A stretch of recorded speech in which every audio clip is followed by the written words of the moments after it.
Hello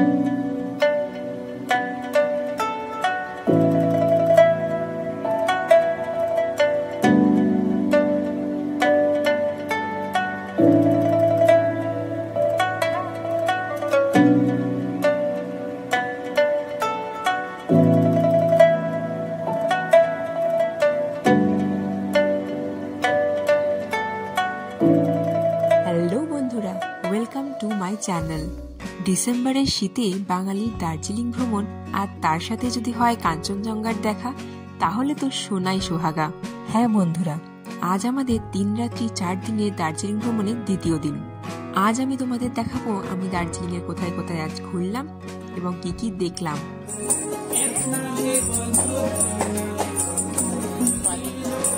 তাহলে দেরি না করে শুরু করা যাক আজকের ভিডিও। আমরা কিন্তু দার্জিলিং এ আসার দিনই অর্থাৎ প্রথম দিন দার্জিলিং এর ক্লক টাওয়ারের কাছে যে গাড়ি স্ট্যান্ডটি রয়েছে সেখান থেকে একটি ছোট গাড়ি বুক করে নিয়েছিলাম, যেটা আমাদের দার্জিলিং এর ভ্রমণের দ্বিতীয় দিনে লামাহাটা, তাকদা, তিনেচুলে এই 3টে জায়গা আমাদের ঘুরিয়ে দেখাবে। প্রথমে ভাড়া 3000 টাকা বললেও সেটা একটু বার্গেন করে 2500 টাকাতে এসে দাঁড়ায়। আমরা যে দাদার সাথে ঘুরেছিলাম দার্জিলিং, সেই দাদাকে ব্যবহার কিন্তু খুবই ভালো। এই দাদার ফোন নাম্বার আমি ডিসক্রিপশন বক্সে দিয়ে রাখলাম, তোমরা যদি দার্জিলিং যাও এই গাড়ি কিন্তু বুক করে নিতে পারো। দার্জিলিং ভ্রমণের আগের ভিডিওতে তোমাদের আমি দেখিয়েছি আমি কোন হোটেলে উঠেছিলাম এবং তার সম্পূর্ণ তথ্য। তো সকাল সকাল আমরা রেডি হয়ে বেরিয়ে পড়ি দার্জিলিং ম্যালের উদ্দেশ্যে। ম্যাল থেকে পায়ে হেঁটে আমাদের যেতে হবে হোটেল রামাদার দিকে, অর্থাৎ যে দিকটা গ্লেনারিস কেভেন্টার্স পড়ছে সেই দিকে পেরিয়ে যেতে হয় হোটেল রামাদা। সেখানেই আমাদের গাড়ি পার্ক করা রয়েছে। দার্জিলিং থেকে প্রথমেই আমরা যাব লামাহাটা। এই লামাহাটা যাওয়ার রাস্তার সৌন্দর্য কিন্তু অসাধারণ। সকাল সকাল আমরা লামাহাটার উদ্দেশ্যে বেরিয়েই দেখা পেয়ে যাই পর্বতের রানী কাঞ্চনজঙ্ঘার। আমরা বেশ অনেকটা সকালেই বেরোনোর জন্য কিছু খেয়ে আসতে পারিনি, তাই লামাহাটা ইকো পার্কের একটু আগে একটা রেস্টুরেন্ট থেকে আমরা ব্রেকফাস্টটা সেরে নিই। রেস্টুরেন্টটির নাম লামাহাটায় লালমোহন। এটা শুধুমাত্র একটা রেস্টুরেন্ট নয়, এটা একটা হোমস্টেও। রেস্টুরেন্টটি কিন্তু অসাধারণ সাজানো, আর এখানকার জানলা দিয়ে দেখা যায় কাঞ্চনজঙ্ঘার অপূর্ব রূপ, যা তোমাদের সমস্ত কষ্ট ভুলিয়ে দেবে আর মনে হবে দার্জিলিং ভ্রমণ এখানেই সার্থক। তোমরা যদি লামাহাটায় এসে স্টে করতে চাও তাহলে কিন্তু আমি এই হোমস্টেটা কিন্তু সাজেস্ট করব। এরপর এখান থেকে আমরা ব্রেকফাস্ট সেরে এগিয়ে যাই লামাহাটা ইকো পার্কের দিকে। লামাহাটা ইকো পার্কে ঢোকার জন্য একটা 20 টাকার বিনিময়ে টিকিট কেটে নিতে হবে। টিকিট কেটে আমরা এই সুন্দর পাইন ফরেস্টের সৌন্দর্য উপভোগ করতে করতে আস্তে আস্তে উপরে যেতে থাকলাম।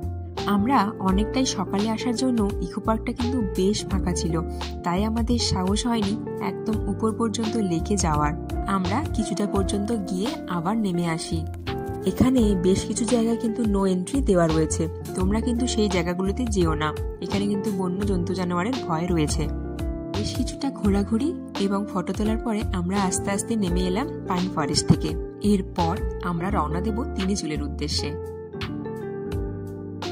থেকে তিনেচুলে যাওয়ার রাস্তাটা কিন্তু বেশ ডাউন, এখানে কিন্তু গাড়ির স্পিড অনেকটাই কম থাকে। তিনেচুলে পৌঁছে প্রথমেই আমরা দেখে নিয়েছিলাম তিনেচুলে ভিউ পয়েন্ট, যেখান থেকেও কিন্তু কাঞ্চনজঙ্ঘা দেখা যায়। এখান থেকে একটা মজার জিনিস হলো সিকিমের নামচিতে যে 4 ধাম রয়েছে সেখানে যে শিবের মূর্তি, সেটা কিন্তু এই তিনেচুলের ভিউ পয়েন্ট থেকে ছোট্ট করে দেখা যায়। এই ভিউ পয়েন্টের উল্টো দিকেই রয়েছে পেশক টি গার্ডেন, আর এই টি গার্ডেনটির একদম কাছে একটা ছোট স্টল রয়েছে যেখানে চা, মুড়ি এই সমস্ত পাওয়া যাচ্ছিল। ওই দাদার ব্যবহার কিন্তু খুব ভালো। তোমরা কিন্তু তিনেচুলেতে এই ভিউ পয়েন্টে গেলে এই দাদার কাছ থেকে কিন্তু কিছু খেও, খুবই ভালো ওনার ব্যবহার। এতটা রাস্তা আমরা এলাম, রাস্তার কন্ডিশন কিন্তু খুবই ভালো ছিল, কিন্তু তিনেচুলে থেকে তাকদা যাওয়ার রাস্তা কিন্তু খুবই খারাপ। বেশ এবড় খাওয়ার রয়েছে রাস্তাতে। তাকদা পৌঁছে আমাদের যে সাইট সিনটি রয়েছে সেটা হলো তাকদা অর্কিড সেন্টার। এখানেও ঢোকার আগে আমরা 20 টাকার বিনিময়ে একটা টিকিট কেটে নিই এবং ভেতরে প্রবেশ করি। তো চলো অর্কিড গার্ডেনটা আমরা ঘুরে দেখে নিই। গার্ডেনটা কিন্তু খুব সুন্দরভাবে সাজানো। এখানে বিভিন্ন রকমের ক্যাকটাস জাতীয় গাছ রয়েছে, কিছু কিছু আমাদের এখানেও দেখা যায়, মানে দক্ষিণবঙ্গে। আর বেশ কিছু জিনিস কিন্তু শুধুমাত্র উত্তরবঙ্গে অর্থাৎ পাহাড়ি জায়গাগুলোতেই শুধুমাত্র দেখা যায়। তাই বলবো তোমরা যদি তাকদা আসো এই অর্কিড গার্ডেনটা কিন্তু একবার হলেও ঘুরে যেও, বেশ ভালো লাগবে আর বেশ কিছু ফটো তুলে নিতে পারো।